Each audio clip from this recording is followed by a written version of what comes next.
Hello friends, I am Professor Miss Priyanka Dange. I am working as an assistant professor in the Department of Civil Engineering and I am from Sanjeevani College of Engineering, Kopargaon. Today I am here for a course introduction for the subject Infrastructure Engineering and Construction Techniques. So, our Sanjeevani Rural Education Society's Sanjeevani College of Engineering is an autonomous institute which is affiliated to Savitribai Phule Pune University. It is also accredited by NAC by A grade. So today we will have a focus on course introduction. So this is a basic structure for TE Civil for semester 1. It shows for subject Infrastructure Engineering and Construction Techniques. We have allotted 4 lectures per week.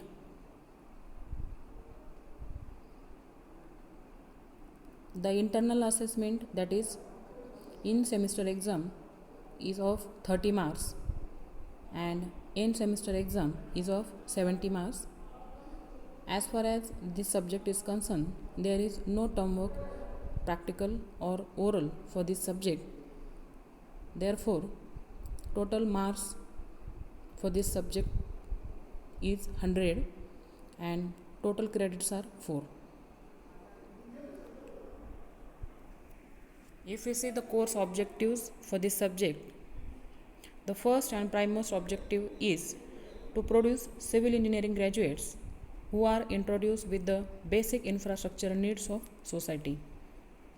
The second objective is to produce civil engineering graduates who are introduced with various equipment used in construction works. The third objective is to produce civil engineering graduates who are introduced with the basics of understanding of railways, tunnel, docks and harbors. Fourth objective of this subject is to produce graduates who have the ability to pursue careers as practicing civil engineers in the field of railway engineering and offshore components which are required for waterways. Fifth objective is to train the students of civil engineering with good scientific and engineering breadth so that they can carry out the various construction field works with different construction equipment. And the last objective for this subject is to study and to analyze different types of advancement in construction equipment, economic maintenance and repair of the construction equipment, etc.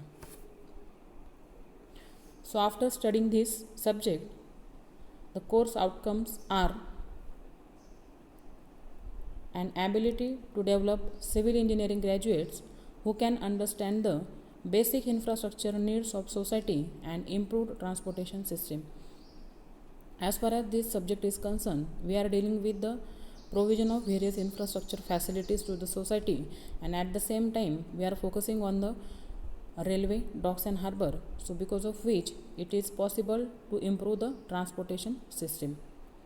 The second outcome is an ability to develop the students to take leadership, teamwork for design and execution of railway construction project.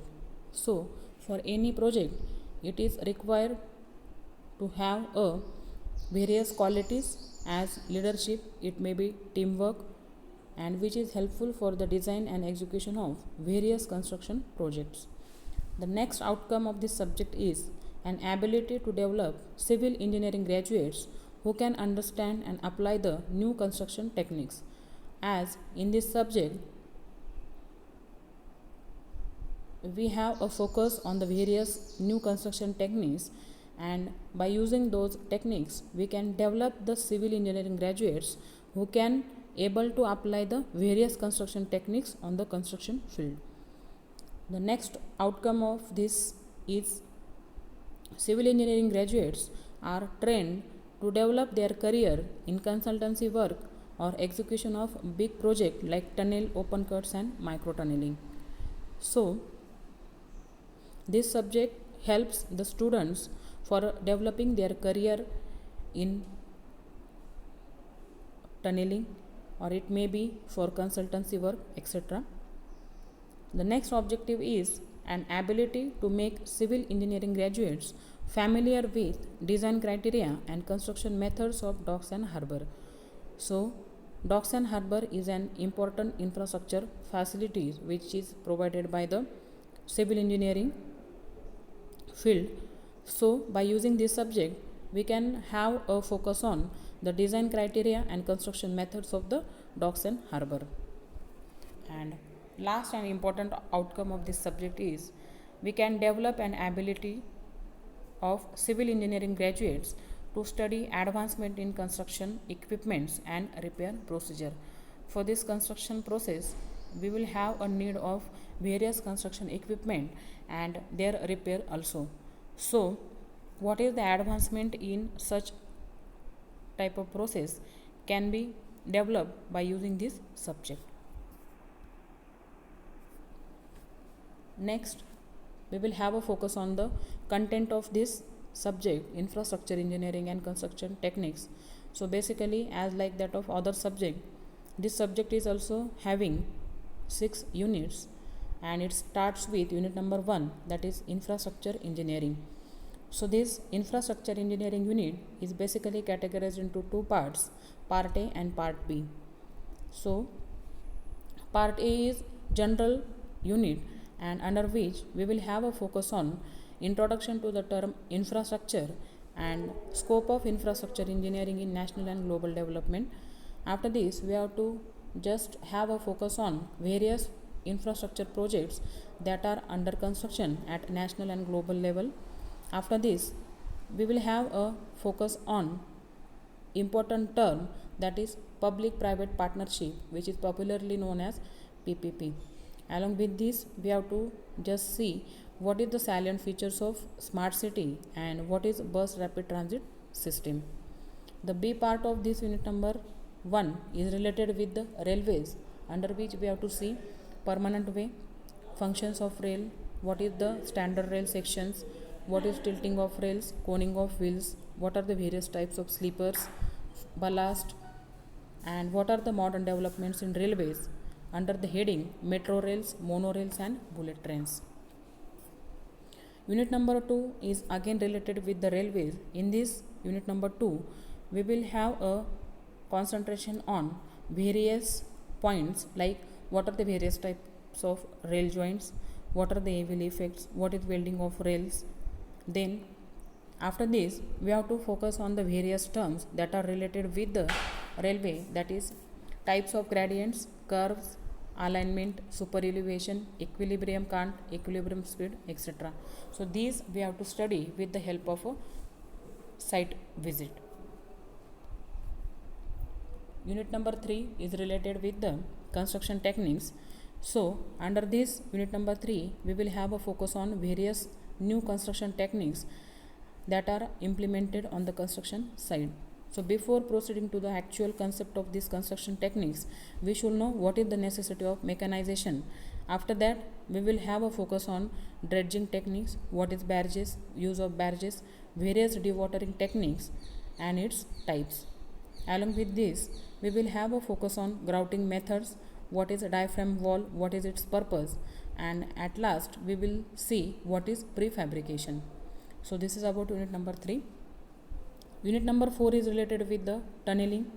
So first we have to see what is tunnel, what are the functions and types of tunnel, what is the criteria for selection of size and shape of tunnel, what is pilot tunnel, what is shaft, etc. Along with these basic terms, we will have a focus on the various tunneling methods that are in use. So we have to see the various tunneling methods in soft soil, as well as we have to see drilling and blasting methods that are used in tunneling. The next important unit is unit number 5, and it is related with the docks and harbor. So under this unit, we will study what is docks, what is harbors, what are the classification of harbors, what are the various factors that are used in selection of site for harbor, what are the components of ports, breakwaters, what are the design criteria, what is the method of construction for tetrapod, tribar, hexapod, etc., along with the various types of wharves, jetties, fenders, etc. And last unit is related with construction equipment, that is unit number 6. So under this we will study the various construction equipment that are used on a construction site. So it includes dozers, power shovels, excavators, loaders, scrappers, etc. Along with this we will have a focus on simple numericals which are based on cycle time and production rate, and along with this we have to focus on economic maintenance and repair of construction equipment. So this is about the course content. These are the various text and reference books which are useful at the time of study. So it includes Railway Engineering by Satish Chandra and M. Agrawal. This is a good book. The next book is for Harbour, Dock and Tunnel Engineering. The author for the book is R. Srinivasan and it is available in our library. The next important book for railway engineering is Railway Engineering by Saxena and Arora. Next important books are as shown. So this is about the course introduction. Thank you.